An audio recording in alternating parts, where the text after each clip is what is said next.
Hello, everybody. Welcome to the Great Debate Community Discord. The Mind Experience, Flat Earther, Skype Healer, Moon Landing Truther After Show. Actually, this is the Non Sequitur Show Discord, not the Great Debate Community Discord. However, so if you want to join us there, come to the Non Sequitur Show Discord. We are on the Him and Hangout channel on that Discord server, and we joined that Discord server in progress. Invite is in the description. I will be muting briefly to take care of my dog, but you will hear their conversation and you can join them. Contact a mod if you do not have speaking privileges.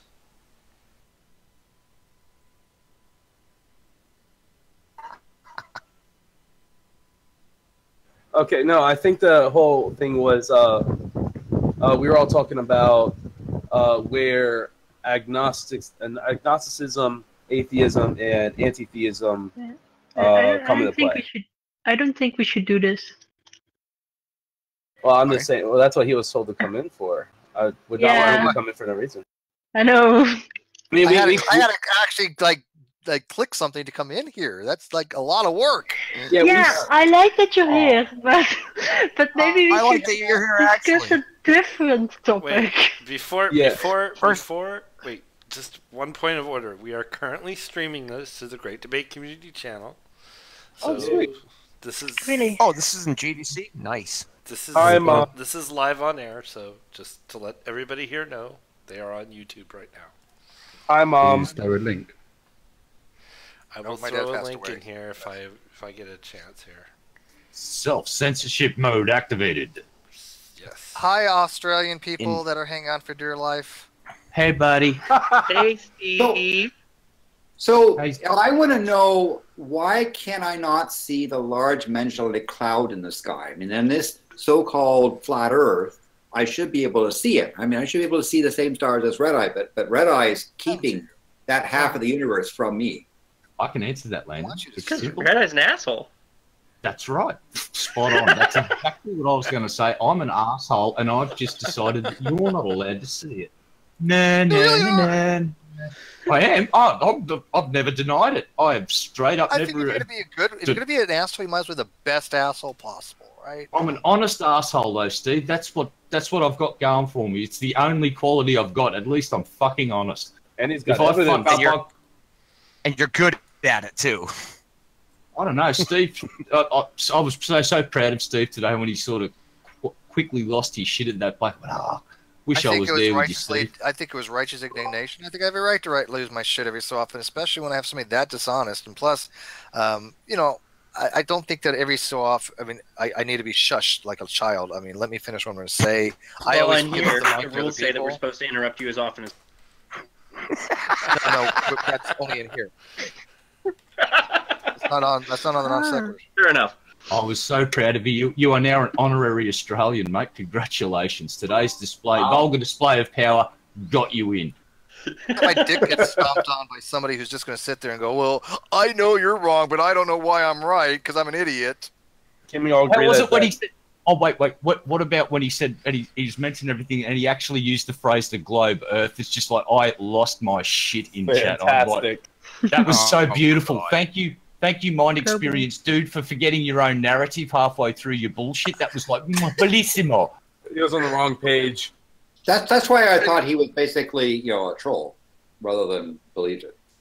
He started off, I think, with the round Earth. He just thought, okay, it's a non-heliocentric model, is geocentrism, which doesn't require flat Earth. Matter of fact, they're usually incompatible with each other, but whatever. But then he said, well, I don't know it's round, but I know it's flat, but I know it's not round. I don't have really a model at all. And then toward the end, it's like, oh, the Earth is flat. It's like you had three different positions in a matter of one conversation. Look, he only called it a globe because of his MK Ultra style round Earth brainwashing that everybody's been subjected to. You realize that, right? Yeah. And that's just double think. Really bad acid. But yeah, that's where I thought it was more along the troll. So I thought, Steve, you were appropriately indignant by. I think I was appropriately indignant as well. But I think Kyle was appropriately indignant. He was pissed. Yeah, that was just glorious. It was like the blood god is happy with today's result. The Kumite may be gone, but the non-sex show stepped up, and we bathed in blood today, ladies and gentlemen. It was glorious. I think people want a little blood every so often. People That was expected, right? That felt almost as bad as Aaron Raw, Ken Hovind. Like, it was just, no. Poor guy. I mean, not poor guy. He's a dumbass, but still. What was up with YouTube Well, and geez, giving everybody that was crowns? just- I think that's a page update. They've done something to the what it looks like, because when you click on the share button now, there's a new window. So they've done some upgrades there, and of course, one of the interns is completely fucked up. Yeah, no kidding. They broke it. Yeah, I took some screenshots and sent it to a few of the higher-ups here. It was nuts. Like, within one person posting 2 messages, they had nothing. Well, 3 messages. Nothing, spanner, crown. Yeah, like back to back. On the recording, though, on the replay, it's not there. Oh, it's not. Okay. Huh. Okay. I felt like I had Whatever glitch it was went away. So, And my string, I didn't see those crowns. So I wonder. I didn't see them either in my UI, so I'd say it's, I don't know, it's Google's rolling out an update, and half the people got it, half the people didn't. I'm just guessing, of course, but I did not see any glitches. I did see some weird shit last week on the Kumite, but I don't know. I liked the closeout thing that Boolinator did. I think you should always give him 60 seconds at the end of the show and call it the Word of God. you know what? I'm already reading these comments. I mean, by the way, please leave comments to that video. If Dave, you can put the video description, or put that video in the video description, that'd be great. I mean, this guy, I love these comments. Like, I'm only 10 minutes in, but where'd you find this crazy? I'm like, if you're only 10 minutes in, you ain't seen shit yet, motherfucker. Wait till you get to the end of that video. That person needs drinks already. My God, it's just occurred to me that we may have found the person responsible for taking all of that bad brown acid at Woodstock. This guy is patient 0. That's got to be it. He took all the brown acid, all of that bad acid at Woodstock. It was him. He took it all. And he still Everybody else lies. No, And then he found YouTube. Oh no. I Managed still to feel, turn a video camera on once and it never stopped. Shit. I still feel like we should call him back and demand he heal us from all the brain cancer he injected us with. I don't know why rows keep changing. My Discord crashes, and for some reason I come back and I'm server muted. Yeah, Discord's being glitchy tonight. Oh, it went down completely the other day. It just took a total shit in the middle of a conversation. Yeah, they're Six doing songs. some Oh, upgrades in the back end. No, I did see that happen. Like, I think it was like 2 or 3 days ago, something like Discord. Basically, I was right in the middle of using it, and Discord just shit its pants. Fantastic. It happens. Bullshit. I have a Well- feeling that's going to be one of our more popular videos because it just. It was beautiful. Oh, it was beautiful. fucking hilarious. Both enjoyable Great and painful at the same time. Hey, Steve. I have great discussions, but there's a point where I have to go, okay, this person is no longer working with the cooperative principle. This person is not even working with what's called Grease's maxims, where you have certain things you do in a conversation, and he's just being a dick, and especially not adding anything new. If he would have came into the conversation saying, hey, I have some new arguments, I would have been thrilled, but he literally was going through each goddamn argument for flat earth that is, you can get off any page. It was just a step by step, and then not bothering to even try to address any of the rebuttals. It was more like, oh, well, you're just wrong and you think you know everything. It's like, fuck off at that point. The only thing He was addressing things that have been disproven multitudes of times over and over and over. Like, How do you know how many times? disproven? Yeah, Lucy, you're Yeah. serving you. But they all do that, and they claim we do it. exactly. The only point he didn't Not make just for in the others. in the Flat Earth Handbook is that he didn't tell anyone to suck his balls.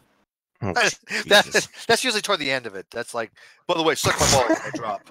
You know? Well, he also didn't say that gravity doesn't exist, which is normally what they I that's the was counter waiting to for the that. argument A half of hour he the would have. gravity distortion at the edge of the disc, and It didn't come up, I think. But then how do the Squeeze balls go ons. down for them to be sucked? Exactly, the right? Squeeze-ons and the snooze-ons, man. It's all about those snooze-ons and squeeze-ons. We need Edgar. He's the fucking expert in this shit.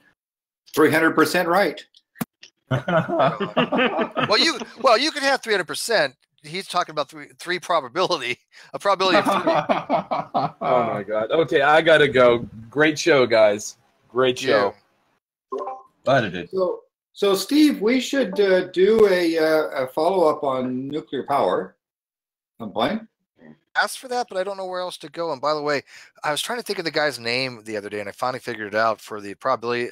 It was oh my god, Komolograph. How do you pronounce the name? Andrei Komolograph. Yeah. Komolograph. Yeah, Okay. Andrei Komolograph. So didn't Komolograph actually? Wasn't he the one actually kind of set forth probability a little bit, and such that one of the axioms he has doesn't allow it to be more than one? Yeah, because what he did, because what he did was he used major theory to essentially really ground, the basis of probability. I don't think he was familiar with him at all in probability theory. So, anyways, now what were you saying about nuclear power? Oh, I was saying so that's one thing that I've heard. There's been some requests of. The other thing I would offer to do at some point is a current update on the Kilauea volcano eruption. Bauman. If people want to see, he's a geologist. Yeah, I don't know fuck all about that. I generally only talk about things that I have an interest in or I know a little bit about. Volcanoes, not so much. Everything. Well, how are you doing, Steve? I know you're busy as heck and you're doing a lot of production, but how are you doing? You as a person, or Peter? Peter, yeah, I'm having two things going on. One, I'm having an existential crisis because people don't believe that I exist for some reason, and then they call me by their different names. So maybe I don't exist, or maybe I'm Peter. I'm really getting kind of confused here. Sure, you exist. No, Peter exists, and you are Peter. But Steve does triangle. I bet you can believe you exist all you want. Yeah, I bet you thought that you didn't have multiple personality disorder. Definitely do now or something. I mean, you need to talk to Shannon. It's a lot to deal with these kinds of people. I don't know how I do it day in, day out. You've just dissociated off another personality. Exactly. I just pretend I'm somebody else. No, that's why you're on therapy. Just pretend that you're somebody who doesn't have to deal with these problems. That's I'm feeling from the sky is what I need. I think that's the root of your agnosticism, is you've got one personality that's atheist and one that isn't. And they just kind of cancel out. Then, because I would have atheist and theist, and then they cancel out to be agnostic. This conversation is above my pay grade. Yeah, well, I mean, now I'm confused with your position on agnosticism. What's my position on agnosticism? How many hours you got? Important question. How much alcohol did you bring with you? I have a cupboard full, yeah. I have enough. No, I was going to say, not enough. I don't. I have enough for today. And tomorrow I can get more. Lucifer Morningstar, he can explain it pretty well too, but he's been quiet. No, I think I know. I think I know what your position on that is, but what you just said seemed to contradict it. That's my point. Well, I was kind of being funny. That's why. Yeah, trying to be failing, obviously. Not trying to start something about it. I tend to go obviously by formal sensu stricto definitions, and in philosophy, agnosticism would be the position that neither affirms theism or atheism, nor denies either one. So basically, it's a suspension of judgment on the proposition of theism. Do you want me to unmute you, Lucy? I just did. I gave him some rope. See what he does with it. Live chat. No. Jesus Christ. Oh, come on now. He was just fucking around. It's just admin trolling. Yeah. Say hi to Luna. She's in the live chat. We all love Luna. Hi, Luna. Hi, Lena. It's Chiquita. Andon. No. Hey, Steve. If it's possible, I really want to join the.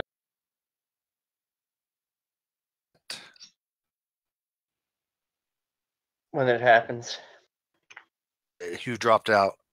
I said, if it's possible, I really want to. You said, if it's possible, I really want it, then you drop out. Yeah, I was gonna say you keep dropping out. I really wanna, and then nothing. Actually, change your mic setting. Stream. Change your mic setting. It's too sensitive. It may be too sensitive. It might be. The Jehovah's Witness. And there it goes again. And there he goes again. God damn it! Is that better? Is it working now?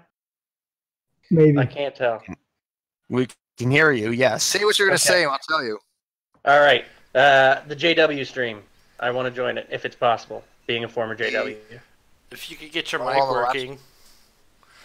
I don't know why it's doing this right now. But okay. Watch time. No, it's working. It's working now. Okay. Yeah, just tell Kyle, and Dave's here too. So I mean I don't see why not. Cool. Yeah, that'd be fun. I'm really shocked that Kyle found a JW to join, but that's gonna be interesting. One with somebody in the three Mormons, if you know them. They'll also be on the JW stream. An episode that we're working on. Oh, okay, that's a different episode. That would be the other Dave. Maybe we could get 3 Mormons, a Jehovah's Witness, and a Scientologist all together. Yeah. Ooh. Especially if they were all like interesting. All three of them. They all walk into a bar. Yeah. 3 Mormons. A Scientologist and a Jehovah's Witness walk into a bar. Victoria. Walk into a bar. A Scientologist and a Jehovah's Witness. What the fuck are Mormons doing in the bar? They don't drink. They just have to go to the bathroom. God damn it. The 3 Mormons left. The universe implodes. So they're not going to a bar just because they don't consume alcohol. It's whether or not they believe they can drink versus know they can't drink. How do you know that, Landon? Because I'm an agnostic atheist. Oh no! Don't try to start. trigger me. Oh, no. Don't be a special snowflake, Steve. We all know what he means. Do we need to make a Discord safe room? One of the most proper people. It's like, you know, if a snowflake. We need to make a snowflake room. Yes, actually. Well, I was going to say the room. Just call it the freezer. Just call it the Pillows freezer. and puppies, man. Or the puppy Don't room. make me take you or over the to the safe rectory, room. Steve. I would just think Landon would use proper terminology. He's a science. Call it the ice box. So I'm kind of curious, Landon. You call yourself, and again, I don't give a shit what somebody calls themselves. I call yourself whatever the hell you want. But I'm just curious about why you do. If you say you're an agnostic atheist, how is that any different? You dropped. How's that any different? How is that any different? Or any different to be an atheist? Because if I remember correctly, you subscribe to atheism being the belief that God does not exist, right? Well, I mean, I use the terms I use, and I'm willing to be corrected. Is that atheists do not believe there is or are gods, whereas a theist says there is or are gods. Makes a claim. In philosophy, let's be formal here. How is it used in philosophy? I don't know. I'm not a philosopher. The agnostic part is about the claim to knowledge, I'm guessing. Yeah. So the agnostic one, so this is how I use the term, and again, I'm willing to be corrected, which is why I'm explaining it to you. I use atheist as dealing with belief versus Gnostic, agnostic in terms of knowledge. Let me explain why there's a lot of problems with that. First of all, hey, no sip. Your mic is like really weird. Okay. So first of all, Gnosticism and Agnosticism are not opposites to each other. Okay, Gnostic meant knowledge relating to second century Gnosticism. Agnostic is a position, a psychological state of being agnostic on a proposition. Well, that's okay? and that's in fact I was saying, because I didn't actually define those terms. Gnostics, somebody I use it saying that they know there are or is a God, whereas agnostic says I do not know if there are or is a God. Right, but let me explain where the problem is. In philosophy, now we're talking about how these words are used in philosophical literature, how you use it at the AMA, or you use it in your buddy's garage, or how you go to a Facebook group, fine, whatever. But in philosophy, this is a fact, this is a case, this is reality, whether people don't like it or not. The belief that theism is false, the rejection of theism, or that ontologically gods do not exist. It's not, I do not believe X, it is, I believe X is not true. That's like atheism in every piece of literature out there in philosophy, except for one source called the Atheism Handbook, which is one opinion piece written by one person that has nothing to do with anything else. So it's certainly quite credible to have a position that's not philosophical. But these are philosophical terms. Yes. Right? So, we're talking about philosophy. So hang on one sec. So if that's the case, then saying agnostic atheism is basically redundant. Because an atheist only asserts the belief that God does not exist. It does not assert a knowledge. He doesn't say, I know X is not true. He says, I believe X is not true. So just adding that epistemic modifier doesn't change anything. It's just agnostic atheist is atheist, is exactly the same thing in philosophy. Now, if you try to use the agnostic meaning like you do, or did, that I do not believe, then you have a major problem. And I'd recommend go listen to Matt Dillahunty explain it to Anthony Magnabosco. Matt Dillahunty's right on, and I've asked him about this, and I made sure that I did clarify his point. He does agree with this, that it is, quote, nonsensical to say agnostic atheist if you are subscribing to the I do not believe God exists position. And the way I define it, and even he said he wouldn't exactly phrase it this way, but he doesn't have an issue with it because he knows what I mean. But what you're doing is you're taking a non-dosastic position and trying to qualify with an epistemic modifier. Fancy words for saying you don't even have a belief position, therefore how you can have a knowledge modifier when knowledge is a subset of belief. Well, that's agnostic atheist in that regard. But you're saying you don't have. No, first of all, I think it's reasonable for you to say maybe I'm agnostic on philosophy. I'm not a philosopher. And in some ways, I might not care about the philosophical details of such things. But that being said, using the notion that I do not know there are gods, I lack knowledge, and I don't believe there are gods. That's agnostic. That's agnostic. It's not contradictory, and it does not seem to be. But it's the same as the agnostic position. Look, what does the agnostic say? The agnostic says, I don't believe gods exist, but I don't know that gods exist either. That's an agnostic position. Honestly, straight up agnostic. Honestly, Landon, Steve was really clear. He just explained to us why he's an atheist. Just explain why I'm agnostic. I don't say I believe gods don't exist. Yeah. He said he's agnostic. He didn't say yes, gods exist. Yes, gods don't exist. He said, I don't know. He said he was agnostic, but he explained why he's an atheist. Well, okay, but how do you get the agnostic atheist part into it? You can't be agnostic atheist. You can be agnostic. You can be atheist. How can I'm just trying to trigger Steve. Oh. That's all. I've done this way too long. I've got this down to an art form.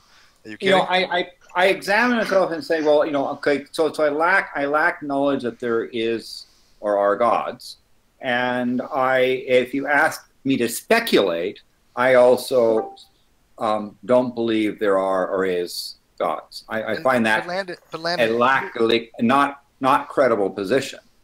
Here's the thing. That's my opinion. Why are we dealing with knowledge? theism is a belief position to begin with. The theist is not saying I know God exists. He's saying I believe God exists. And the atheist is saying I don't know that God exists or not. I believe God does not exist. These are not knowledge positions. Adding knowledge to these things that's agnostic. That's agnostic. The agnostic says I don't believe the theist nor I believe the atheist. But why bring in knowledge to any of this? The I don't know does not refer to I don't have knowledge. The I don't know means I do not know how to answer the proposition with a true or false value. That's what the I don't know means. Well, I mean, is it true or false? I don't know. Some theists absolutely claim to know God exists. They say, I have directly spoken. Just forget about them for a minute.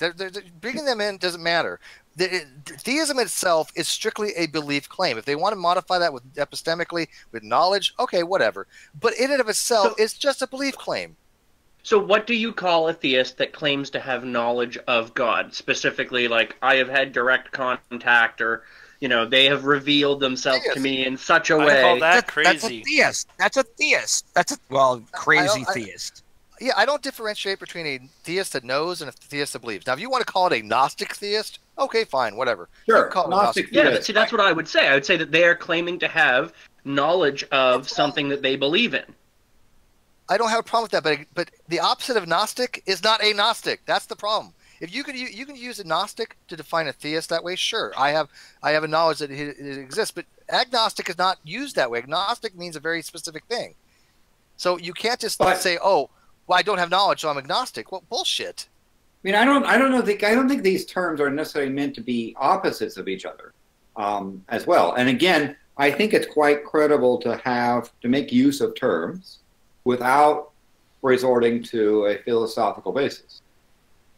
That's like a scientist saying, well, we're talking about science, but we can't use scientific terms. These are philosophical terms. These are philosophical terms.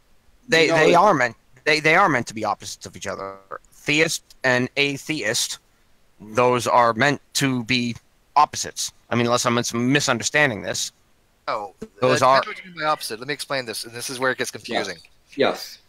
The rejection of theism is atheism. In other words, if the proposition is such that at least one God exists, if you affirm that proposition, you think that at least one God exists in the universe ontologically, you would be placed under theist. If you reject that, which doesn't mean not to accept, but it means to assert the opposite, right? It's a false. So if you assign false to that proposition, there is not at least one God exists, then you're an atheist. However, you mean the opposite, such that the opposite of theist, set-wise, right? Because it's the negation, is the actual logical negation of theism, right? What's the opposite of theist? Well, not theist, right? And anti-theist, maybe, or I don't know. Atheist is anti-religion. Anti-theist says that there is no God. Yeah, the opposite of theist is not theist.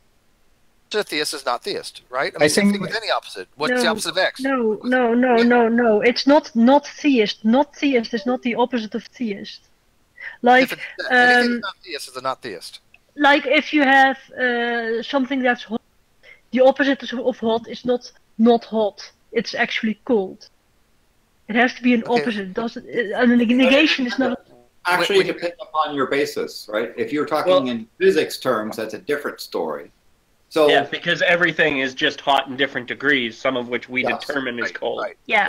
Anything that's not in the set of theism is in the complementary set, which is the non-theist set. Well, but it has to be in one of those two sets. That's not the opposite. You run into a problem of trying to apply things like set theory and logic to language. The English language is not scientific. I can show you the logic. The English language is not now. I'm not denying you can't construct a philosophical argument that is self-consistent. But when you say someone is using the English language and they're philosophically wrong, that's just an observation. That's nothing to do with the use using of the these language. terms in accordance to philosophy. Just like a scientist would say you're not using these terms in a scientific context. There's no difference. Yeah, well, but I think people can have discussions about things without claiming to be philosophically grounded. But Landon, here's where I find the hypocrisy. People will always point out, hey, look, these are scientific terms. We should use actual science. They don't let creationists get away with using colloquial terms. Why do we have any different standards for philosophy? Well, but here's the answer to that. If you're talking about creationism denying science, then you have to deal with that denial. If you have somebody on the other hand that's merely, talking in colloquial rhetoricism, that's a different story. Yeah, because they're not necessarily denying philosophy. I fail to see what the purpose of the term agnostic is compared to atheist if it's functionally the same. It seems redundant. They're not the function. They're not functionally the same. That's what I was trying to get at. Is that just for 1 second? It's that to me, an agnostic is leaving the possibility open. The decision hasn't been made yet, but they're leaving that door open. Versus, not what it is either. No, the atheist leaves the door open too. Unless you're an atheist, are saying there's no way my mind can be changed. But that's not what atheism generally does, right? Most atheists will be convinced. Well, this is why I say that. I don't see where they're. I'm going to explain. I'll show you the difference. They both lack a belief. They both say, I do not believe in this proposition. It's a lack of belief. It's not a denial. Let me explain. It's a lack of belief. Let me explain this, please, because you guys are all over the place. First of all, my argument is I have very simple arguments. This is how it is in philosophy. That's not something that I think is up for discussion. Anybody can go read a book on philosophy and find out what I'm saying. This is how it is in philosophy. That's ubiquitous. This is what atheist means in philosophy. That I stand with 100%. I can prove that many thousands of times over with many different sources. Go read the literature. This is what atheist means. You don't have to accept that. You don't have to use those terms. That's a different thing altogether. I think it's better to, but you don't have to use any fucking terms you want. But to say that philosophy doesn't have these definitive terms, that's just wrong. That's like saying science doesn't define things properly. It does. Steve, this is Jamie. Can I add something to what you're saying? Agnostic. I've always been taught that agnostic is a person who believes that nothing is known or can be known of the existence of God. Okay, now does that relate to what you're saying? Agnostic. Now it's a subset of agnostic. And by the way, Lucifer Almighty, I love you, brother. But if you believe there's no gods, you do not have a God belief. One is a necessity to the other. If I say I believe gods do not exist, that entails I do not have a God belief, but not the other way around. So when you're talking about this, David, when you're saying, look, both of them don't have a God belief. Yes, all positions that are not theists do not have a God belief. Agnostic, atheism, theological cognitivist, ichtheist, any of those do not have a God belief. Those are all non-theist positions. So those fall under non-theism. The atheist is a type, very specific type in philosophy of non-theist that does not have a God belief, that also asserts they believe God does not exist. So how would you classify someone like Benedict Spinoza? Well, pantheism, or pantheism and Spinoza, those are generally considered to be atheistic. I don't consider Spinoza, a lot of the pantheists seem to claim him, but in reading his stuff, I don't think that he's actually a pantheist.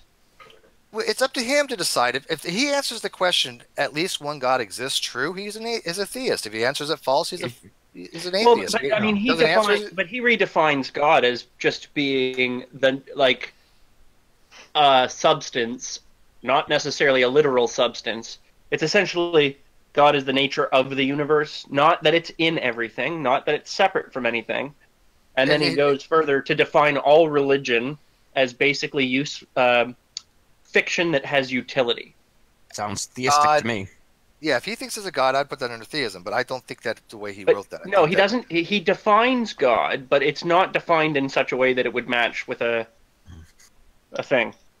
Define a naturalistic God as a deity, you're an atheist, because that's theistic to me. Yeah. I don't want to apply an appeal to celebrity here, but Richard Dawkins has said numerous times that he's an agnostic atheist, meaning he's not totally sure that he should be. Dawkins is probably the worst person to get philosophical advice from I've ever seen. Yeah. So Steve, here's something I'm going to say again.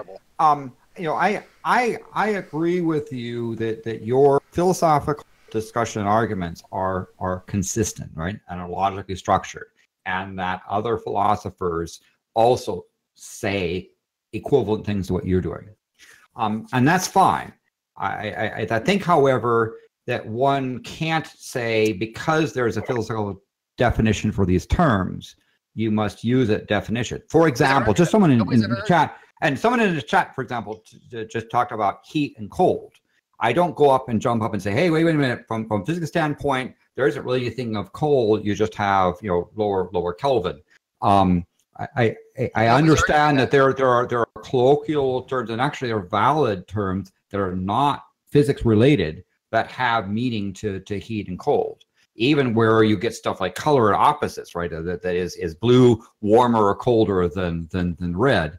So I don't go and say, no, you can't use that term. You as a photographer can't talk about red being warm because it's actually colder. The straw man. Who does? Yeah. Landon's like, somebody says this is too hot, we need to get it cold. And Landon's like, fuck off, cold doesn't exist. So Steve, the reason why I bring this up is that I think it's perfectly valid for people to use terms like agnostic and atheist in a non-philosophical context and be quite consistent with that. But nobody's arguing otherwise, Landon. Sure. Nobody's ever argued you have to use philosophical definitions. I have, again, make it very clear because I thought you were arguing that. Yeah. So when I talk about, call myself, if someone calls himself a blah, you have to understand the context that they're and I would explain to them philosophically it's nonsensical. Now, if you still want to use it, that's perfectly up to you. But I have no problem with my philosophical nonsensical declaration that I'm an agnostic atheist. I have no problem with that. Again, like I said, I agree with Matt Dillahunty. It's nonsensical, and if to me, it's nonsensical from a philosophical standpoint. Realize that. Let me ask you this. Matt very obviously identifies as an atheist, right? Yes. And you're identifying as an agnostic. Where is it that you would say that you functionally differ from Matt? I believe that God doesn't exist. And even though he won't come out and say it sometime, I mean, he says he lacks a belief, which, by the way, I think the word lack is weird there, but he doesn't have a God belief, which is true. But that's the position he likes to argue. But he actually believes that no God exists. I think so, but he doesn't want to he doesn't want to take on a burden of justification by saying he has a belief for that. But I think if hard pressed, I think he would be what would be called a positive atheist, not the way he uses it. See, that's one thing that kind of drives me nuts with the American atheist stuff and the Austin atheist. They use positive atheist in a different way, which is fine. They do explain it, so they're not equivocating, but it's confusing. They mean positive atheism to me a friendly face atheist, but positive atheism in more of a terminology means the belief that God doesn't exist, rather than negative atheist, which is the I don't believe position, right? So yes, also known as strong atheism and weak atheism. Steve, I think use explicit or implicit, sure. So, I mean, then why wouldn't you just be classified as a weak atheist versus an agnostic? Locally, it would be weak atheist, but I reject it. I think the term weak atheist I don't remember the guy that made it up, but I think it's a ridiculous term. Yeah, Steve, I think you're using the wrong philosophical term for what you believe, Steve. I think the term you're looking for is play it safe. Well, here's the funniest thing. I can show you the logic, and I can have Landon check, and I can tell you right now, he would probably tell you the logic is spot on. If somebody says that they just they don't have a God belief, right? They are in the same position logically as an agnostic. Yep. Logic. Absolutely. Okay, You're because right. if I have P or not P, and you just predicate it with a belief, you have P, BP, then you have not BP, or B not P, or should be not BP. So that's a logical dichotomy there. So I either believe God doesn't exist, or I okay. Is the P in that equation therapeutic? But here's the position. Look, if I say to you, David, and I will love you, I'll use the gumball analogy, right? Because I think gumball analogy is pretty good. So let's call even be theist, and we'll call odd atheist. Right. So I say, hey, David, I've got a jar of gumballs in my hand. Do you believe that the gumballs are odd or even? If you believe that they're even, you're a theist. If you believe they're odd, you're an atheist. Which position do you take? Well, there might be a half of a gumball, and therefore it's indeterminate. So I Let me understand the help you out analogy here that and you're just kind of using, put your time but out, what 'cause I would say is seriously, I don't hang on one sec. I don't want to see people in live chat go, I'm going to unsub. Fucking unsub and be gone. This isn't catering to you. Other people are enjoying this. Who the fuck you think you are? Okay, go ahead. I think most people would probably take an agnostic position on that. Well, to be but perfectly honest, so this is because the you don't thing. know. I'm not going to say you're right that it's even. I'm not going to say you're right that it's odd. So when I hear that analogy, I think to myself, it's more akin to that odd on one side is, say, Christianity, and even on the other side is, say, Islam, and somebody who says, hey, I have no way of knowing which one is which is the atheist. Don't change Yeah, but Steve, also, what I'd have to say, okay, what is a gumball? And if a gumball is smashed, is it one of one or two? Fuck off, Landon. I mean, if you're going to get mathematical about it, but here's what is the jar? What is the jar you're holding it in?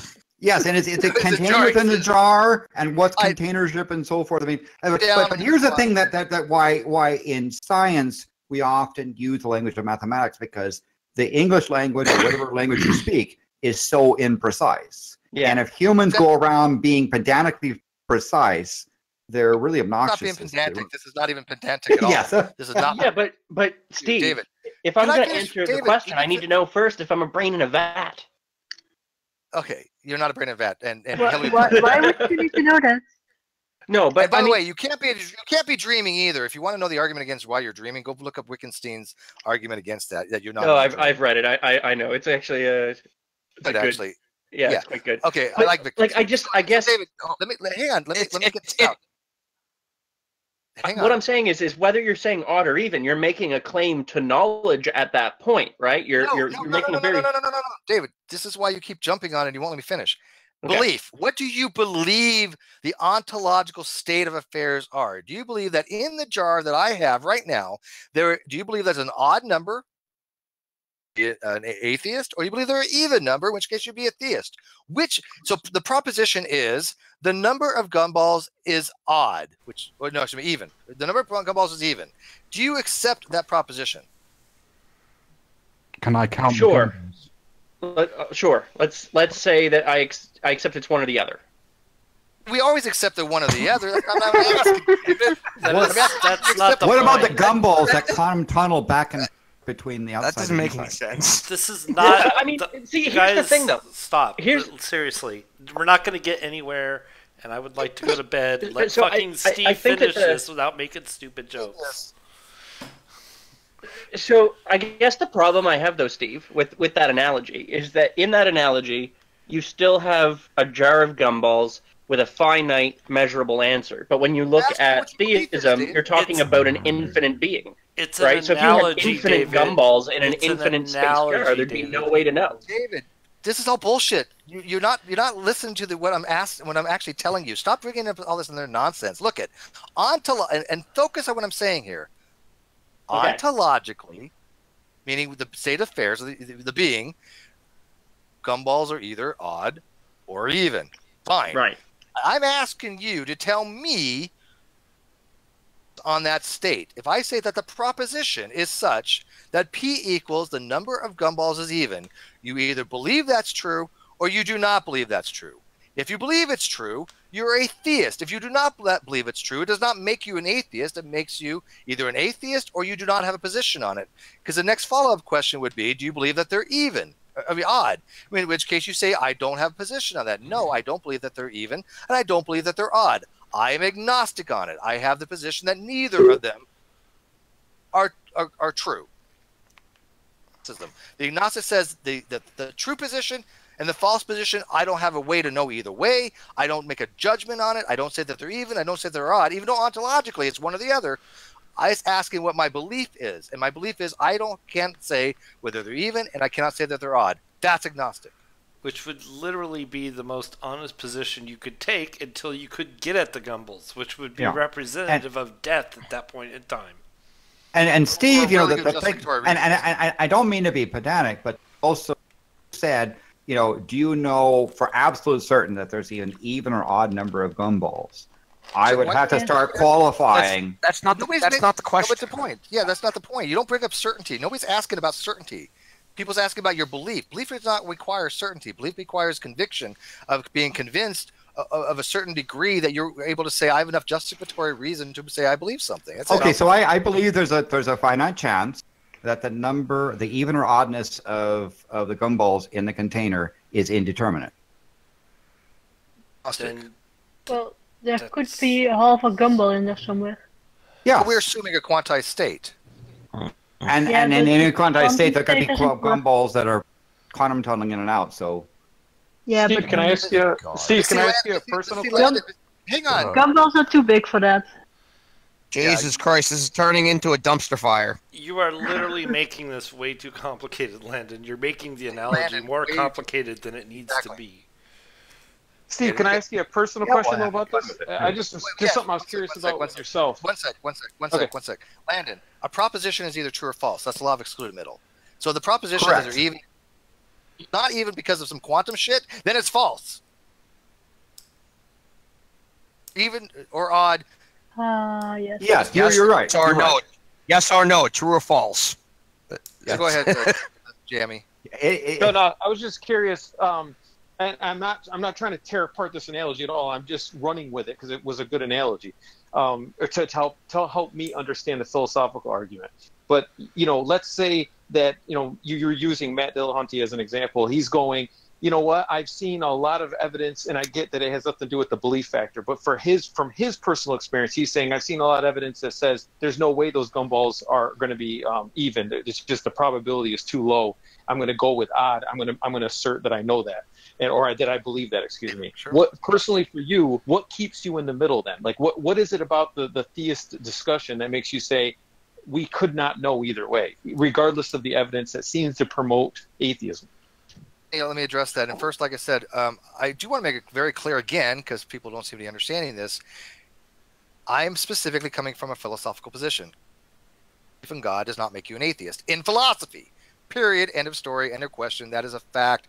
Anybody can look at that. Go ask any professor. I mean, it's just wrong to say otherwise.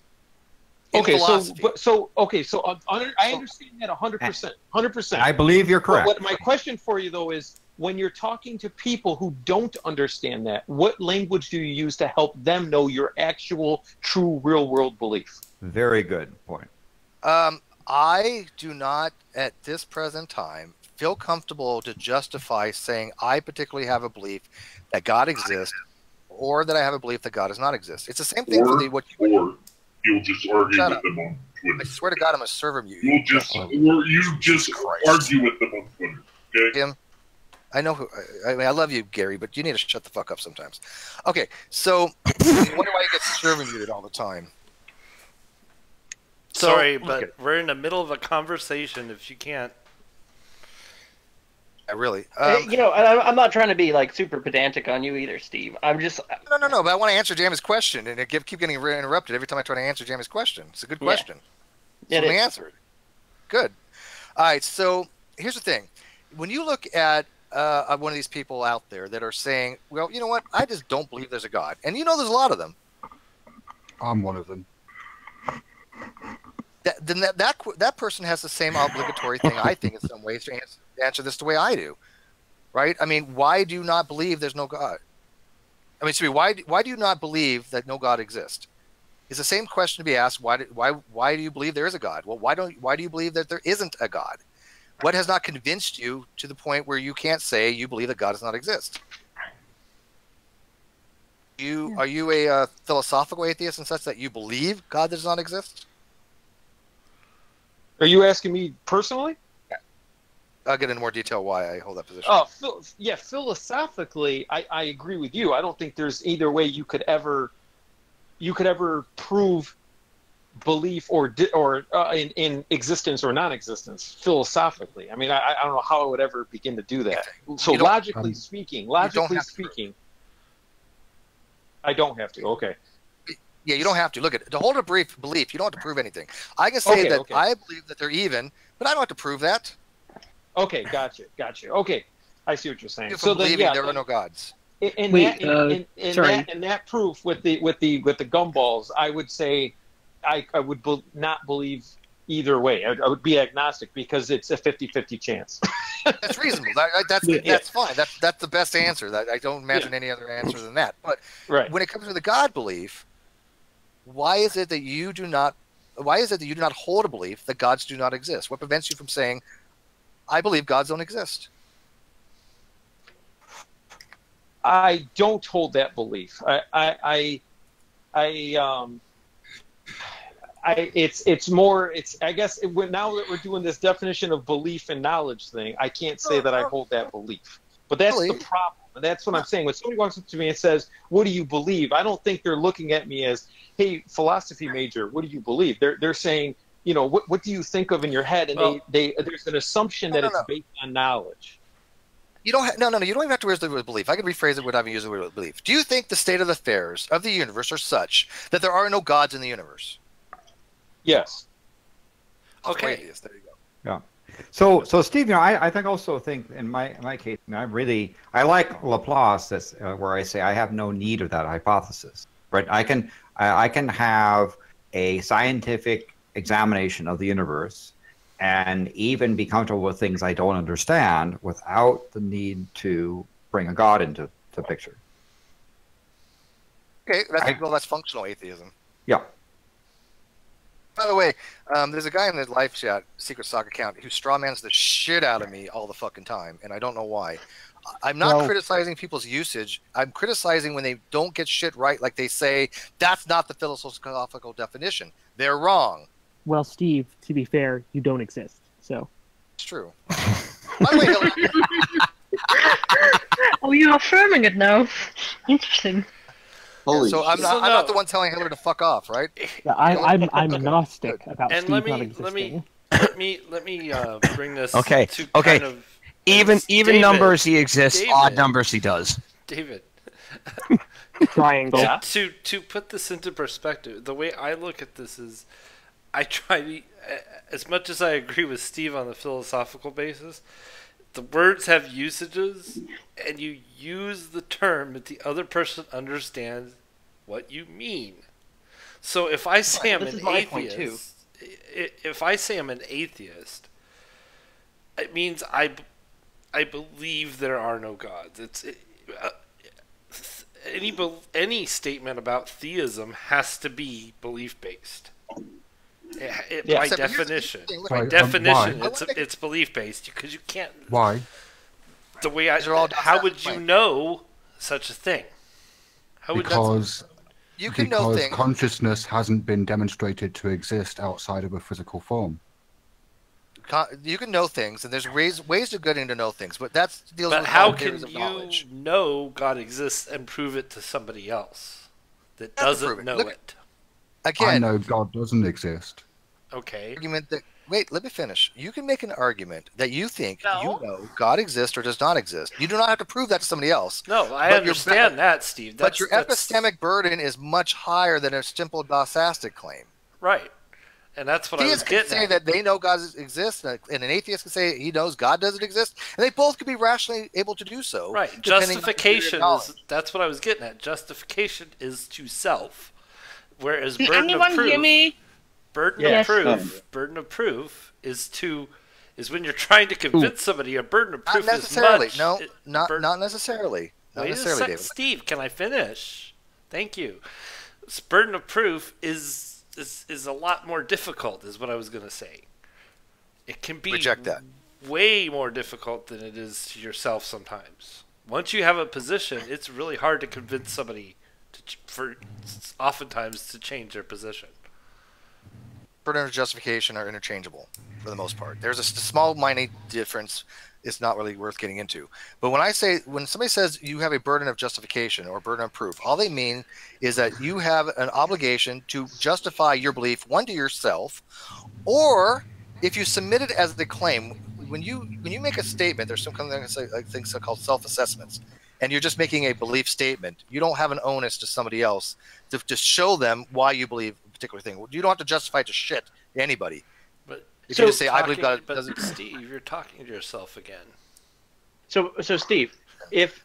Let me get this out. Let me ask you this. Are you an atheist in respect to the other gods that you know are claimed by religions. Like I don't want to get into that, David. Let me finish one topic at a time. Look at okay. Because this is important. If I make the scientific claim that evolution is false, I now have an onus put upon me to demonstrate why my claim is the state of affairs, right? That is an onus I place on myself. If I say to you, God does not exist, and I don't mean it to be persuasive, I don't mean it to be convincing, because there's something called implicature. And implicature are implied things in a statement. If I do not have the implicature, I do not have an onus to demonstrate to you that I believe God exists or does not believe God exists. But I do have to myself an epistemic burden that if I believe God exists or God does not exist, I need to justify it to be rational, to have a rational thought. The burden. That's the difference. I don't know about you guys, but like I just got over my headache from the actual show, and now I'm getting a headache again. I love that show. It's going to be one of the more popular shows, don't be wrong. But that guy had no business amazing. Actually amazing. Let me ask you, did he come up with anything I have never heard before? Nope. No. Nothing at all. and nothing that you've never heard before. I mean, I was actually wondering if we could find the webpage he was just reading down, giving the talking points. It basically was. It was just everything was talking points. But you know what's really funny is I was thinking if Shannon was on the show, she would take the let's let the crazy come out. Let's just entertain the guy. Let's pretend like he's teaching us something. And then Shannon's in the chat going, "Oh my God, I'm going to drill this guy in the head," kind of stuff. Holy cow! He said one thing that I hadn't. He said that Newton claimed that the Newton's laws don't work in space. He said that. Yeah. A vacuum. Well, Newtonian physics don't necessarily predict large planet movements or whatever. No, but that's not what he said. He said it only works on Earth. Well, I'm pretty sure what he means is... Actually, it's Laplace that did it. Kepler was pre-Newton. Yeah, that's right. But even still, I mean, this guy was just literally going down a list of things. But I just want to say, like, real quick, we're going to be having on my channel probably sometime the next week or two something on reformed epistemology. Have you guys heard of that before? Reformed epistemology. Gesundheit. Epistemology, yeah. Epistemology, yes, but reform. Epistemology Don't swear at me, Steve. Gee whiz, mate. I love you, man. Reformed epistemology is something that Plantinga has in order to try to make theism rational. Now, there's a lot of issues with it that I see, and I'm not a big fan of Plantinga. I think he gets a lot of things right, but then he goes off the rails. And everybody I've talked to that knows a lot about Plantinga pretty much says the same thing. But reformed epistemology is a way to have rational theism, you know, and so I really want to dive into it next week because we keep talking about justificatory things and what makes a position rational. And I do maintain that theism in itself can be rational, although I find that most theists are very irrational, but I find that some atheists are irrational. But oxymoron. I want to like dive into that. But I never did get to explain what is epistemology? Study of knowledge, how we know things. And you actually spell it P-I-S-S? No. Epistemology. E-P-I-S-T-O-M. Oh. EP. S-P-I-S-T-E. Yeah. There you go. I've stuck it in It's the a hard chat. word to spell. Epistemology, yeah. The study of That's actually wrong, Shiva. When it's funny when this guy kept asking, "How do you know?" I was like, "Do you want me to sit here and fucking talk to you about justified true belief, reliably produced belief? Do you want to talk about theories of truth, you know, correspondence theory, deflationary theory? We can do all that. I'm happy to do so." But this guy didn't even fucking know Newton's law of motion, for God's sake. Well, that's really what flat Earth has become, in my opinion. It's basically people demanding proof for stuff for saying, "How do you know that? How do you know that?" And then keeping their own talking points, which they can't prove. Presuppositionalism. Yeah, that's what I was saying too. I was like, this is literally like we talked on Skype for a while after the show tonight. And I was like, they're like one hair's breadth away of presuppositionalism, if not actually presuppositionalist when it comes to the shape of the Earth. Many preceptors around too much. I've noticed that we've kind of like just obliterated them. Well, there was one on this server for a little bit, and he Clockwork actually kicked him off. I'm not exactly sure why Clockwork did, but I kind of basically gave him the go ahead. I'm like, if this guy's being a jerk and not listening to arguments and just keeps going back to his circular logic, then there's really, I'm not going to let somebody like that sit there in theism versus atheism and run the whole fucking room. It's just not going to happen. I don't blame you. Yeah, I don't know. But I do want to ask, for example, that the person who says that they don't believe in God, but they don't believe God doesn't exist. I'm kind of curious, what would convince them to say, I believe God does not exist, to hold ontologically that God does not exist? What evidence would they need? Because I mean, that's a fair question asked of me that I never got a chance to answer. I was going to ask you that actually. Is like, what would you need to say? Okay, I believe gods don't exist. No, it's a very fair question. I'm happy to answer it, but I'm kind of I want to see if I can get somebody else to kind of answer it first to see what they're. Mainly personal experiences. That's what I think. Sorry, could you repeat the question? Yes. What if you're a person who just has the position where they do not believe God exists, but they do not have the position that they believe God does not exist? What would convince them that the atheist arguments are true, such that gods do not exist? All right. Okay. Belief is always, it always gives you a space to not believe as well. So either make a statement, I do not believe, I say God is not existent and existent, or you say I believe. That means there's always a space for disbelief. I don't think you understand the question. If you believe God does not exist, you automatically do not believe God exists. One entails the other, right? Because B not P entails not BP, is the way logic would work. Okay. I mean, I can tell you what convinced me that gods don't exist. That would work. Yeah. Yeah. Please. So I would say it's due to psychology in a lot of ways, in the sense that I understand fully how people could come to believe in gods. I understand that the phenomena and the mental gymnastics that sort of would lead to that conclusion in like an evolutionary sense in society.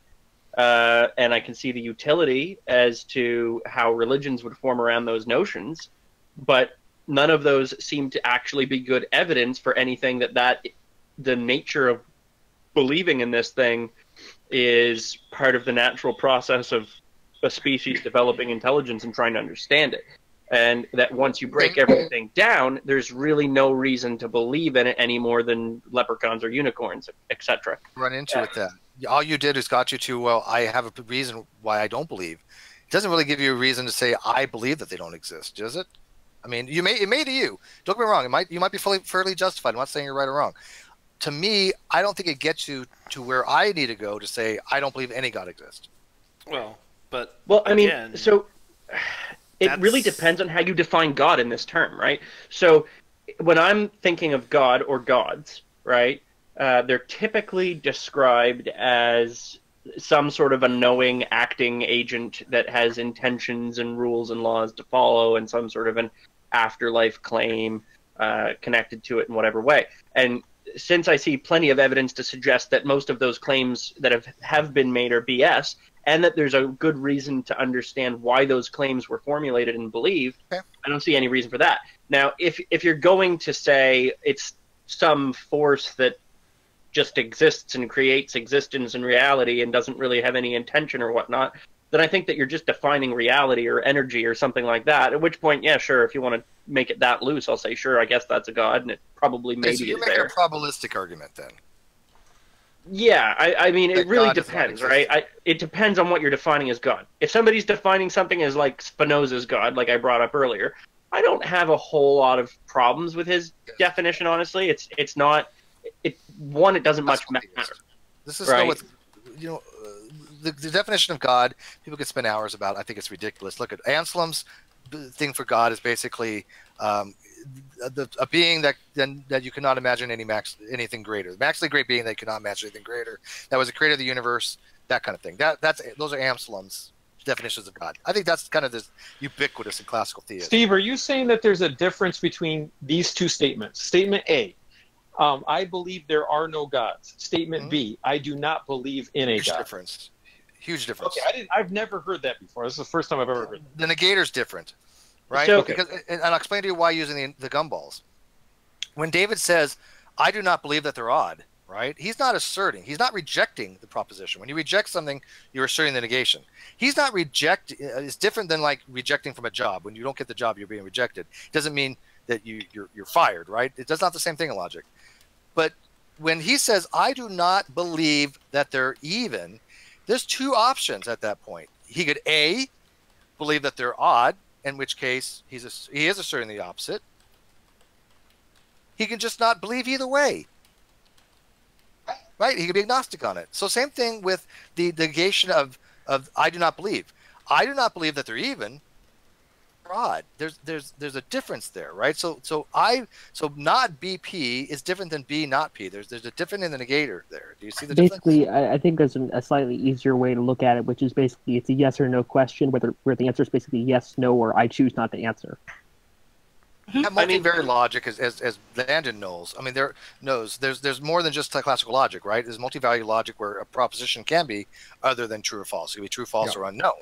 When you're saying maximally great being, though, are you defining that being as something like that's omnipresent and all those sort of factors, or are you just saying a being that based on some set of criteria is maximally great compared to other beings? Because I mean, it would stand to reason that there must be some being somewhere that by some metric is maximally great compared to other beings, but I don't know if that immediately qualifies them as a god or a creator god for that matter.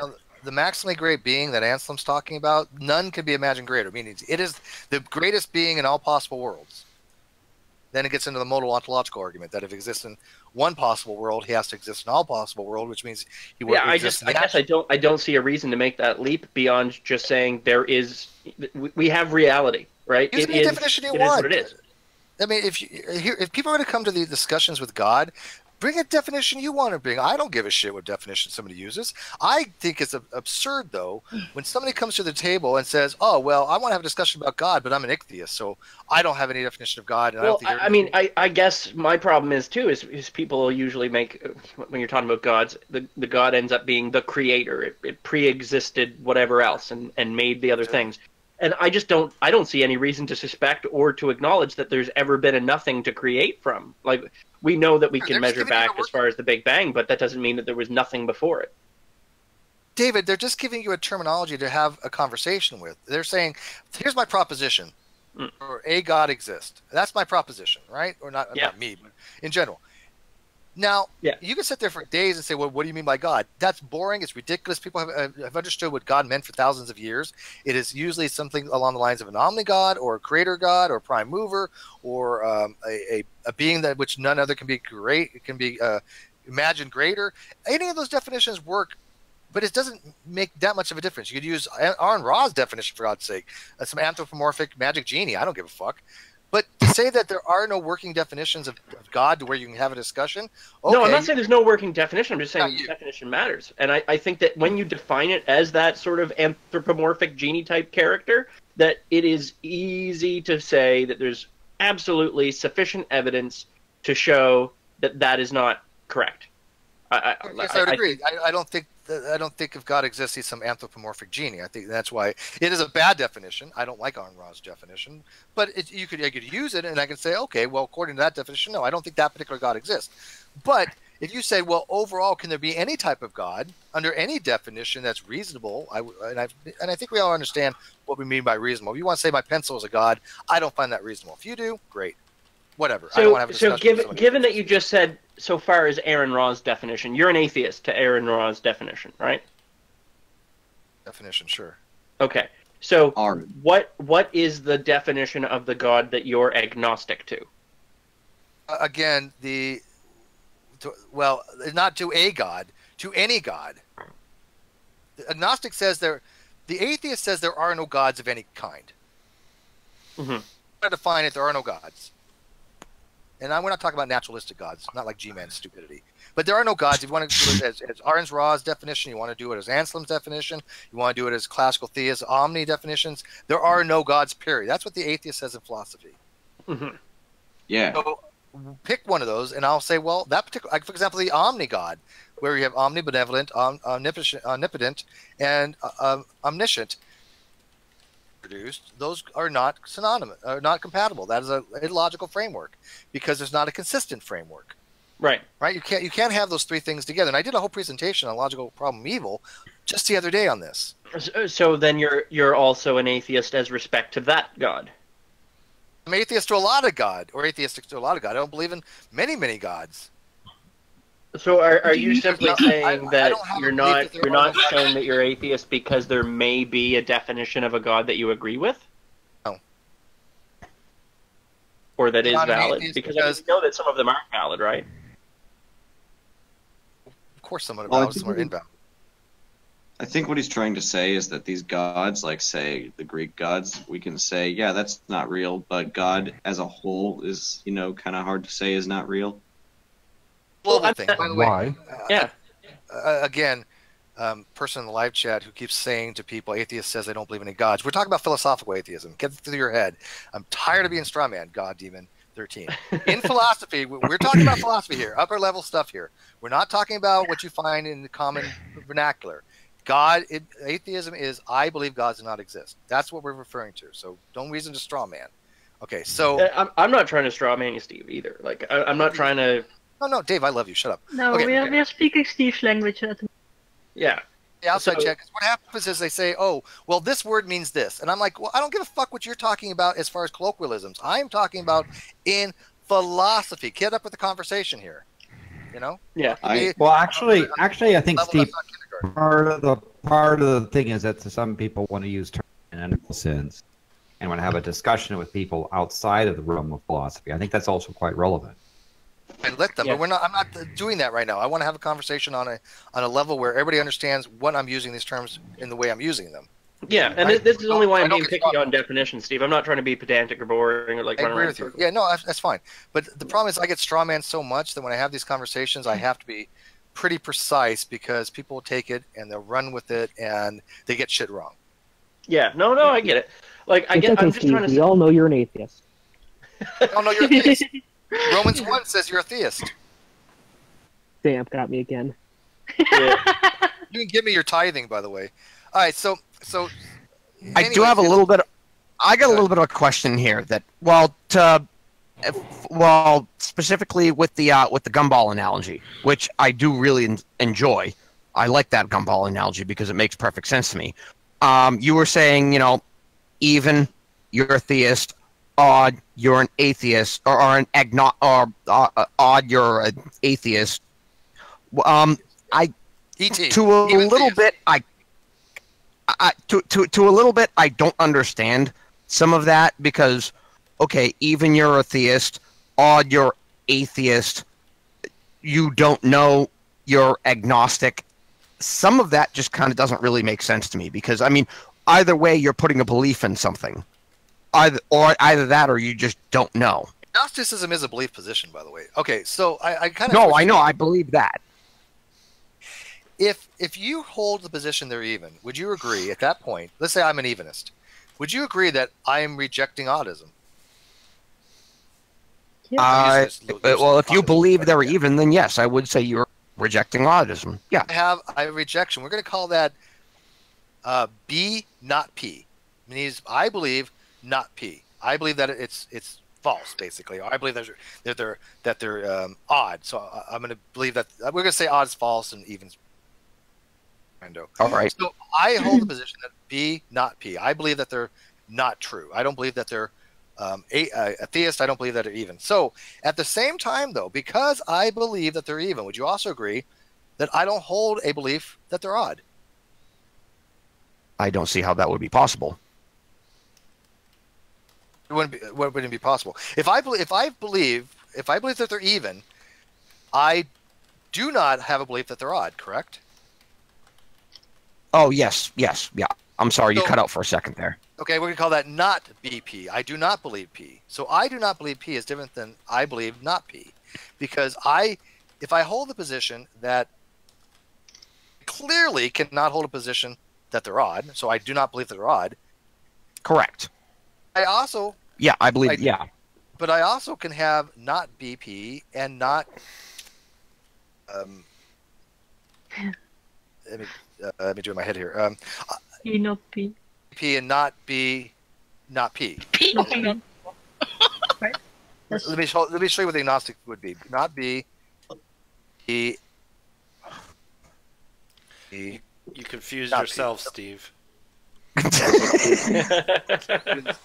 Okay, see, this is why I wanted to ask the question, because I was running this through my brain and it wasn't making sense to me, so that's why I wanted to ask. I mean, I really do enjoy the analogy, and I understand the analogy, but I'm asking someone who I see as better suited to explain it to me. If I have the proposition P, that they're even, right? The number of gumballs are even. The opposite of that would be that the number of gumballs is odd. We're going to assume for this that it's ontologically such that these gumballs are quantized and they do exist, and they don't have color, but they're not primary. We're not going that far. So we agree that. So if you look at this way, this is written logically, not BP. That basically means I believe they're not. Not B, not P means I believe that they're not false or odd. That Not would be agnostic. I don't have a belief either way. I don't subscribe that they're even. I don't subscribe that they're odd. I believe neither. I hold that position of agnosticism on the proposition of their being even, and I hold it on the proposition that they're odd. Right? Oh, really confusing. So, well, what I was asking was where in this analogy, where would you place atheism and agnosticism? Like, where's the differentiator? Theism would be even, and odd would be atheist. If I don't assert that they're even, does that mean that I'm asserting that they're odd? No. Oh, I see that. Okay. So if somebody asks me, just make it a yes or no question. Let's play this out. I'm going to ask yes or no questions for a reason. I'm not really a big fan of them, but it works for this. If I say, is the number of gumballs even? Yes or no? I don't know. It's not an acceptable answer. You have to answer yes or no. If you don't know, there's an answer. If you don't know, you answer. There's your logical. Actually, you know what? That actually pretty much gave that gave credence to the question that I just asked. Actually, between theism and atheism, do I believe whether they're even or whether they're odd? I don't know. Let me reword this for you so it's simpler. Do you, with the jar analogy, do you believe that they're even? Yes or no? That is a fair yes or no question. Even if you don't know, you can answer that. I would be agnostic to that question. You can't. There's only two answers you can answer this. You can answer yes or no. There is no other answer. Because if I answer I don't know, that's a no. Because you don't hold a you don't know whether you have a belief or not. That's silly. You know whether you believe something or not. Do you believe that they're odd? Therefore, you don't have a belief that they're odd, right? I don't have a belief. I don't have a belief they're even. I don't have a belief they're odd. Right. Just so like when I ask you the question, do you believe that they're odd? I'm saying let me finish. When I ask you, all right. If I ask you, do you believe that they're odd? The obvious answer is no, because you don't have a belief either way. Correct. Okay, so you can answer that question. So let me ask it again because I want to do this step by step. Do you believe that the gumballs are even? No. That the gumballs are odd? No. Can I ask something? Sure, but one second. So you are agnostic on that proposition. So when you ask somebody, do you believe God exists? And they say, God does not exist? And they say, no. They're agnostic. What people are trying to do colloquially is say, well, if you answer that question no to begin with, we're going to just throw you and make you an atheist. We're going to throw you in being an atheist. Yeah, but Steve, here's the thing about the gumball analogy that bugs me, is because, like, I get how it works functionally in kind of creating the dichotomy that you're creating, but it seems to me that the situation in reality is more like you have a big jar and it's sealed and it's completely opaque, so you don't know its contents. And you have a whole bunch of people arguing about how many leprechauns in the jar and what color their shoes are, right? And then you have some people who are going, I don't know, maybe there's leprechauns in there and maybe there's not. I don't know what color their shoes are. And then the other people are like, there aren't fucking leprechauns. Like you know? David, see what you did there? Okay, The that's proposition. You changed the proposition. The proposition went from the number of gumballs to do the gumballs even exist? You made it into a different question altogether. That's not fair. yeah. This turned into like a Schrodinger's cat kind of thing. I need something I- clarified. I'm new here, and I'm relatively new with atheism anyway, and I would like to know what are gumballs except gumballs out of machine, and you put 20 cents in and get a gumball. I just had a look on Google. It's an You analogy. don't have to use gumballs. You use jelly beans. It's an analogy, Ella. Yeah. Well, no, I didn't think I had a bad could be a- question, did I? And I actually No, it's not a bad. still. No, It's not a bad question. I have to clarify something. Ella, where are you from? You're not from the United States. English isn't your No, first language. I was born in Germany, but I live in Australia. Okay, so the analogy is the gumballs are in a jar. You can use just a ball. You could have a random number of balls in a bucket or anything like that. Yep. And can you say that's the analogy? Can you say you have a random number of balls in a bucket? Would you assert that there are even number of balls in there, or would you assert there's an odd number of balls in there? I can't say for anything for certainty. Exactly. Right. That's the analogy. So you don't have a analogy. belief that they're odd, and you don't have a belief that they're even. That's the analogy. You don't have to. Well, I will not be pressured in such to give a question to give an answer because I don't know. I could prove it you by don't know. counting them, If but you don't know, then you're agnostic. You don't have a belief. You don't have a belief. Yeah, exactly. How But can I anyway, really- let me clarify this. How can I say it's odd or even if I have the possibility to count them? That's Yes, my and so problem. by You had- the fact that they're so countable, that's my problem exactly with it the is analogy, Steve. They knowable. pointed it out. Yeah. Is the proposition? That's why it's an analogy, people. It's an analogy because that's the point. The jar analogy. is hermetically sealed. It cannot be opened. You have no way to look into the jar, just like we have no way to look at the territory of reality. We have an epistemic boundary there. You cannot look in the jar. But we at least know gumballs exist, right? Like, Oh my gosh. So, David, You're David, defeating the purpose of using an analogy by trying to destroy it. David. Yes. Hang on. Listen to me very carefully. McGinnis. Yes. Logically, using classical logic, that God exists or he does not exist. Sure. Yeah, I agree with that. That's all we're doing. We're saying God either the odd number of gumballs exists or the even number of gumballs exists. It's one or the fucking other. That's it. These are simple dichotomies. law of excluded middle. Yeah. Yes. That so, is a different. like, I agree with that part, Steve. But when it comes to most people, and this is the difference between being purely philosophical and being colloquial to some extent, is when you're talking with the average person, right? The average person is not just saying any God versus no God. They're usually saying a specific God. And when you get to the point where you're defining God into such a loose terminology that it almost has no effect, right? Like if you define God as an infinite, unknowable force that's connected to everything and affects nothing, then it doesn't even matter if it exists or not at all. It's just like a stupid question to argue about. But does it exist? It's still an I existential found question. it absolutely ridiculous. This example with gumballs. To be Perfectly honest, I do understand the question now.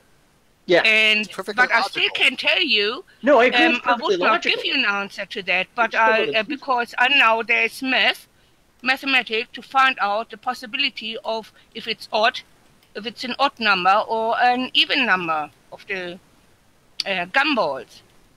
I mean, absolutely so different with Ella, God.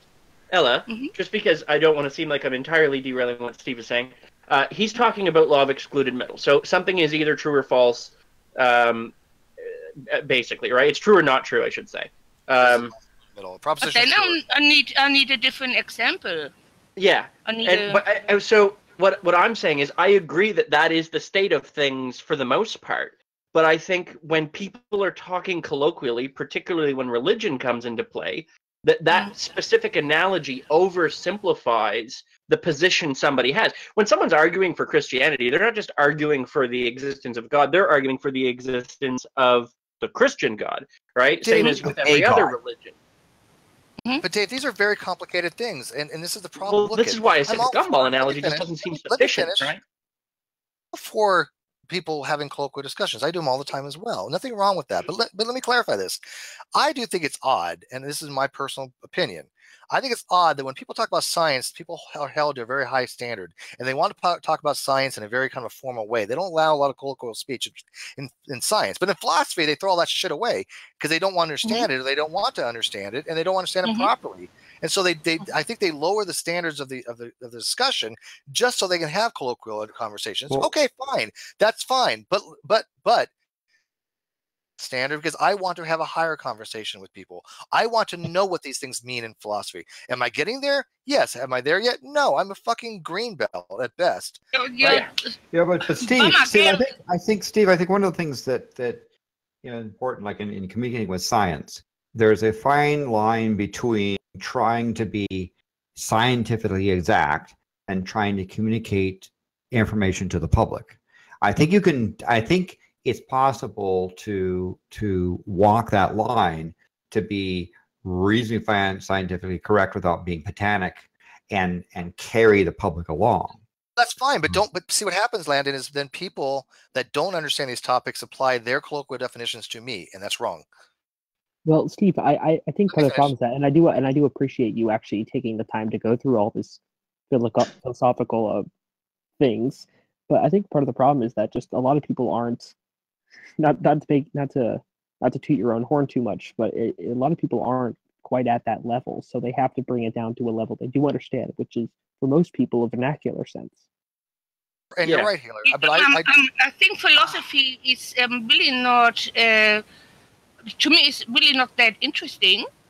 That does not make me any lesser intelligent or lower level. Claim that it is. Fight me. What God concerns, what my belief. But the God concept is a philosophical question. Period.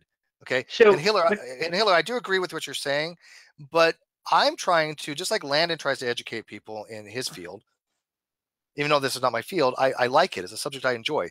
I want to raise people up. Now, they don't have to agree with my assessment, but there are certain things that are just ostensively facts. Things are ontological realities, such as if I say in philosophy, these words mean this, that can be validated. That can be verified. And when people say, well, Steve, you are an atheist, I tell them to fuck off because they're not using these words the way I use them, and they shouldn't apply their colloquial definitions to me. I think that's offensive. I think it's wrong. No, you should go halfway.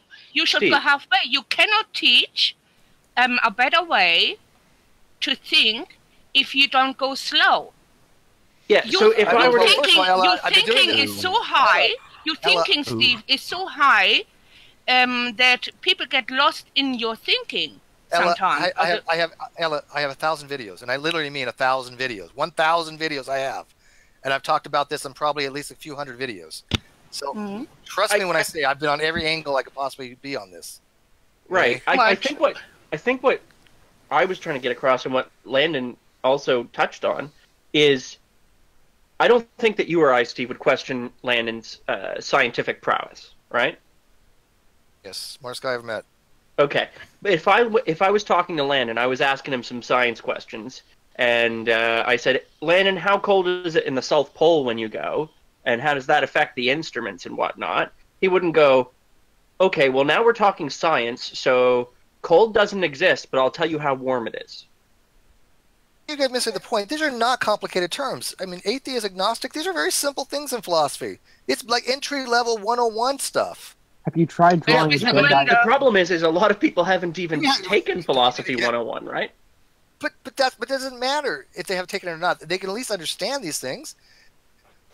But I think the language, the English language, has not accepted the philosophical definitions. And that's part of the problem. Yeah, I think that the language as a whole has kind of rejected those definitions on a communication basis to some extent. I totally disagree. Matter of fact, I only find people arguing about this in our little circles. You go anywhere else, it's not even a question. So I think generally speaking, most people know what atheist means. Most people know what agnostic means. Most people know what, believer means. I mean, generally. I find that surprising. I think I think if you ask people, you get different definitions. Yeah. That's probably true, and I have a form for that. I actually came up with something. I wanted to get a kind of a sample size. I'm but I think sorry, it depends where Steve. You said you had a form for it. We got to check the p-values to make sure this is legit, Steve. No. I have a questionnaire that I was going to give out when I was going to head out with Tiffany. Oh, okay. So I don't mean to. I'm not trying to make fun of you. I just find that funny. Yeah. Hey, Steve. What I think is you're more like the Bill Nye of philosophy. You're a philosophical communicator. Like Bill's not an actual scientist. He calls himself a scientific. He advocates for science, and that's the same thing. And I get where you're coming from. It's a philosophical thing, and a lot of people don't get the difference and want to acknowledge it because they use their terminology and say,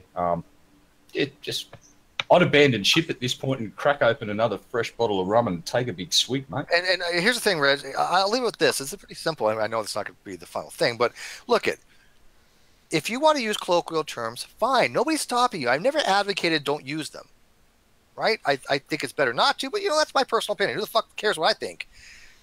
The conversation breaks down is when you use those colloquial things to apply to me, and you say, Steve, you're an atheist. At that point, you're wrong. I don't give a shit what the fuck you believe. I don't give a fuck what the hell framework you're using. You're wrong to assign me as a label that you want to use because you want to use vague definitions. That's where I draw the line. Okay, so you are even. You're even. No, wait. Neither even or odd. Wait. At this point, I have to. Wait, stop. I have to advocate for Steve because at that point you are telling someone he's right because you are absolutely telling someone else what their position is, and everybody hates that. Well, I mean, will you let a theist tell you you're a theist because of Romans 1? Now they may believe that. Yeah, granted, and I think it's bullshit. Someone else telling you what you believe and what your position is pretty annoying. It's fucking annoying as fuck. When G-Man says you believe in God and you're an atheist, and he says I can prove it, and he pulls his little category fallacy on you, it's fucking ridiculous. You're bringing G-Man. Did you really just that's bring what G-Man it is. That's exactly what it is. It's exactly G-Man level shit when you do that to somebody.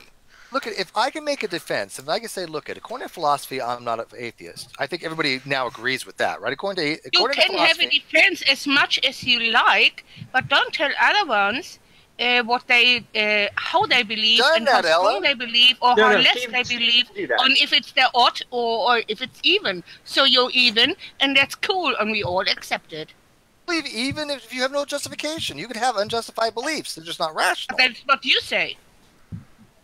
No, Steve wasn't trying to assign other beliefs to other people. He's talking about they're unjustified. So I think what I'm like on Steve's side on the philosophy side.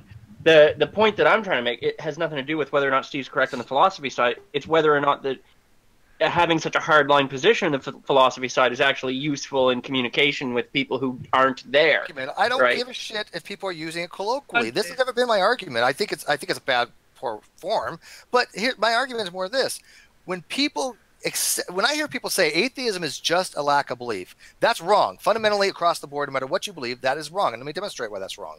Because there's a situation in philosophy where that doesn't hold true, and you give any defeater for a statement in one instance, that statement is false. Period. That's logic. Did you study philosophy, Stephen? I have an interest in philosophy. I'm not formally studied in philosophy, but I have an interest. He is correct though in that sense. From a philosophical standpoint, Steve's correct. I'm not arguing that at all. Not even a little. Actually, you know what? I would actually ask you, Steve, not that I'm doubting you in any way, shape, or form. I would ask you to demonstrate that. If I say something, okay, there's something called That's just a nice way of saying, how do you know? No, it's fine. Look, if I say in all circumstances this holds true, if I have to say a proposition is true, that means that it's existing in all situations. Okay, if I give one defeater where that is not the case, that proposition is now false. It's a defeater. It's falsification criteria. Correct. So if somebody says atheism is just a lack of belief, and I explain to them in philosophy, no, it's not just a lack of belief. It entails a lack of belief, but it's also the belief that God does not exist. So in philosophy, if I say I believe God does not exist, that also, by necessity, entails I do not believe in God, right? But just having I do not believe in God is a necessary but not sufficient condition to be atheist. You can lack a belief in God and not be an atheist because it's necessary but not sufficient. That is All right. All right. Actually, so, that there you go. That worked. Actually, you know what? That was a pretty good that was a pretty good explanation. Thank you for that. They don't accept now, right? You were going to say what you would require to switch your position from agnostic to atheist. I'll get there in a second. Well, I'm sorry, Steve. I didn't mean to cut you off, but I got it at that point. But if you want to continue, by all means. Yeah, I just wanted to put a little exclamation on that. That accept the philosophical definitions. That's never been my argument. I think it's better to, but of course, that's just an argument we have from an opinion, right? My personal opinion. Yeah. But when they say something along the lines of, well, there is no such definition in philosophy, or you're an atheist by any definition, and all definitions, they're fundamentally wrong. Just you realize that now. That's just wrong. And that's what I hear from a lot of these 101 white belt, atheists that come around going, oh, I'm an atheist now. And they listen to all these podcasts and shows, but they don't ever actually research the topic, because what I just explained to you clearly made sense to you for some reason. Made sense to me. And I agree with you on that. I am curious because you asked what my reason was or whatever, and I gave that. But what would it be a sufficient reason for you to say, okay, I do not believe there are gods? Well, no, I was just looking for the distinction. That's all I was looking for, and I got exactly that. Dave's asking a new question at this point. Oh, I'm sorry. I'm sorry. Yeah. This is a fair question. Now, the best way I can explain this would be a probabilistic argument. If I could reach a point where I think it's more likely the case, much more likely, not just 50-50, and I don't think it's 50-50. I mean, there's like a little penumbra on this belief spectrum. I'm a little bit on the more towards atheist side than the theist side at this point, right? Okay. But there's no 50. It's not exactly 50-50. There's a little bit of leeway either way, but I think it's far more probabilistic using Bayesian or any kind of other probabilistic arguments that God does not exist, then I would become atheist. However, the only argument that I think is even a really good argument probabilistically is what's called the evidential problem of evil. Yeah. I did the logical problem of evil on my show the other day, or my channel, and that took 4 hours. but I think I explained it gets complicated pretty well. If you guys watched it, I think I really did a decent job. Yeah, it was good. That pales in comparison to the evidential problem evil. That evidential problem evil is a lot more complicated, and I don't even know if I'm even up to tackling it. But it basically boils down to the logical problem evil is an argument that demonstrates that a specific God cannot exist. It's not really that critical. I mean, it's convincing. Don't get me wrong; it's a strong argument, but it doesn't really make much of a difference towards atheism as a whole, because atheism is any god, right? Not just the omni gods. The evidential, however, argument, it's saying, you know what? Given any type of god, with a benevolence of any kind, just a god that exists that portrays some kind of good, evil, and it's more likely the case that any god, that a good god, doesn't exist. Valid argument. So when you factor in, Steve, so you have the problem of evil that leans you, it moves the penumbra towards atheism, right? That's my strongest argument that I think right now for So- atheism. So when you factor that and you add on top of it things like our current modern day understanding of pareidolia and of type 1, type 2 errors in evolutionary biology and the necessity within smaller like tribal groups to explain phenomena, which clearly is what most of religion has been geared to do throughout the ages. You know, Thor through Zeus through lightning bolts and all that kind of stuff, right? When you start to stack on the psychological reasons why we would believe in gods even absent their existence with the problem of evil, I think that shifts the probability of gods existing much, much, much more towards the atheism side. Because now we actually have a sufficient understanding of why the belief is formed, absent the necessity for it to be true. And you can use those arguments, right? And I think for you, it moves that needle. And by the way, I don't know why you would bring up type 1 or type 2 errors. I mean, I understand the God is a hypothesis in that regard, right? But I don't know what a null hypothesis would be. So I don't know how you would even have a false positive, right? A type 1 or failure. Well, so no, it's easy, right? Okay, you know the traditional tiger in the bush definition, right? When you look at like, okay, people who think that there's something in the bush and run away from it, even if it's not there, more likely to survive, kind of thing. Yeah, it goes to does evolution select for false beliefs? Yeah. So if you have that same situation applied to, okay, if I believe in this thing and the group does, then I'll be accepted within the group, right? And if I don't, then I'll be rejected from the group, and that will lower my survival chances. So it's more beneficial to believe even if this thing is false. And then you sort of step back onto that bandwagon. Yeah, and then when you stack in, it's the same as sort of like the everybody facing the wrong way in the elevator kind of pressure. And when you stack onto that as well, the sort of fuck, I'm having a brain spasm. I get what you're saying. I do understand that it's the better belief to just be Christian because you'll avoid hell kind of thing. Don't subscribe to the bandwagon thing or anything like that. Matter of fact, if God exists, I think it's far removed, very different from what the Christian version is, and it stands by most Christians, right? I don't accept the hell. I don't think hell exists as far as this fiery burning thing. I think that's all bullshit. Yeah, exactly. That was added on much later on, and that I was agree. to convert people.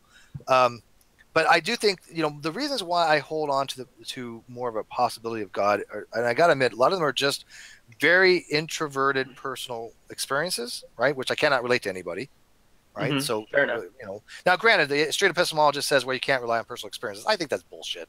I think we all have personal experiences and some things that we just cannot explain, and we try to find reasons for it. And look, I'm not a philosophical naturalist or an ontological naturalist. I'm a methodological one, but I've had strange things that I just think, okay, well, I don't know just because I don't have a natural explanation doesn't mean it's not natural, but pretty convincing shit. I gotta admit that. But so I mean, I've had the same sort of like strange experiences but since kind of revisiting what could have caused those experiences and looking at it through a psychological lens and a neurological lens and understanding some of the phenomena that naturally occur for people, those things seem sufficiently explained that I don't need to rely based upon your experience, possibility of an outside, like an outside force causing.